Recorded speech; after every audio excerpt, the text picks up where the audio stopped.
大家好，我係 Master 孫，今日同大家講下12生肖2026年嘅桃花運啦，同埋家庭運勢嘅。鼠年嘅朋友咧，喺2026年單身嘅你咧，桃花運似乎係轉角遇到愛喎，特別要留意農曆嘅3月同埋8月，有機會響咖啡店啊、書店啊呢啲文藝嘅場合咧，會遇到眼神嘅交流喎。記住要多啲着一啲淺藍色嘅衫咧，增強一下你嘅氣場嘅。已婚嘅鼠年家庭咧，要小心一下農曆嘅11月份。容易遇到子女教育問題嘅爭執，要保持多啲耐心啦，多啲嘅心情嘅靚啦。咁想單身招正緣嘅朋友，同埋已婚保和諧嘅朋友咧，推薦擺放以及佩戴一啲粉色或者係紫色嘅水晶㗎。粉色嘅水晶咧係招桃花，咁而紫色嘅水晶咧係增智慧，一家和諧，全家幸福。咁你話好唔好咧？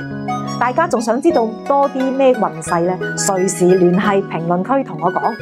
記住點讚啊，同埋關注，我會同大家分享更多嘅家庭同埋婚姻和諧嘅小妙招。